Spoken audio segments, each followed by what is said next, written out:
Welcome back, Adventures with Dr. Joe. Today we're going to refill these 1-pound propane cylinders. Now, be cautioned. They say on the labeling, do not refill, so do this entirely at your own discretion, at your own risk. But these are used in small heaters, propane stoves, camping stoves, Coleman lanterns, etc., and they're really quite nice. They're up to about $10 a piece, and if we refill these from one of our big 20-pound cylinders, the price goes down to basically $1, so it's worth considering. The first thing you're going to need if you're going to do these refills is you need an adapter, and I'll put a link to this adapter in the description. This adapter connects the large 20-pound tank to the small cylinder, which goes in here. The small cylinder goes in here, and left-hand threads that go to the big 20-pound tank.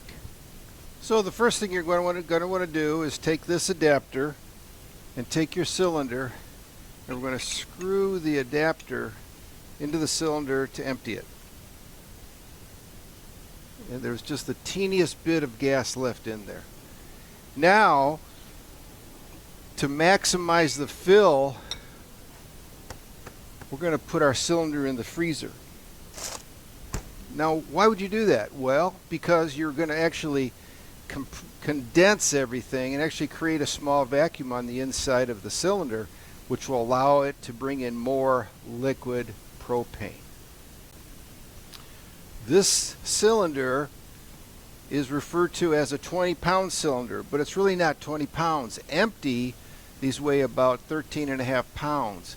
And typically a refill adds 16 pounds of liquid propane. So 29.5 pounds on the average is the average weight of one of these things that are filled. But they're not full of liquid. The liquid is at the bottom. Up here is gas. And if we refill our cylinder from the top of this tank, we're going to fill it with gas. We're going to get some gas. It's going to last for a little while, but not very long. We need to fill it from the liquid portion of this. And how do we do that?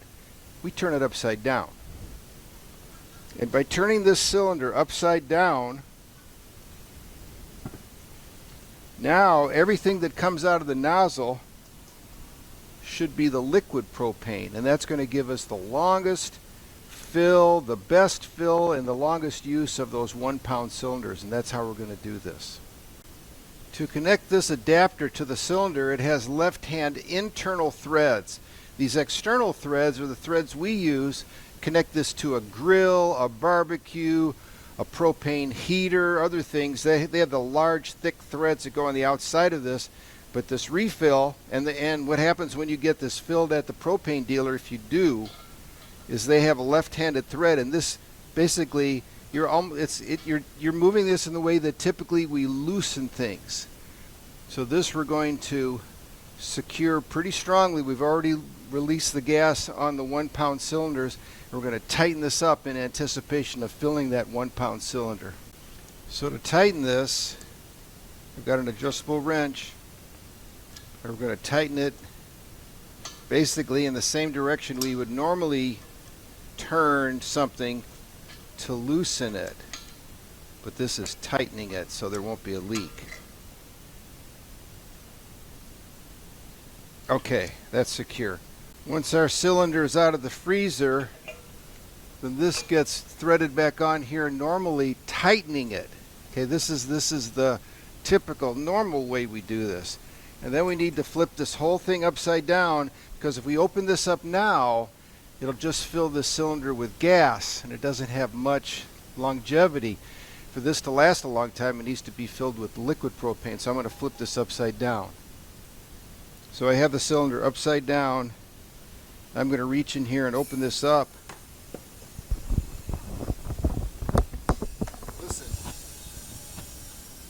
Hope you can hear that. That is being filled with liquid propane. Now, once we're done and I can't hear it anymore, I'm going to close this. Upside, put it back up right.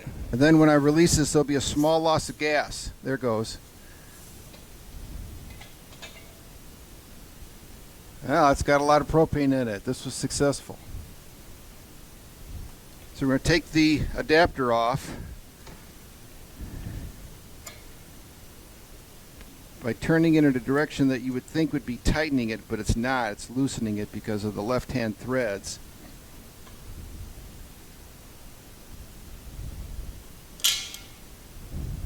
There it goes. Then we'll put our cover cap on to protect those outside threads.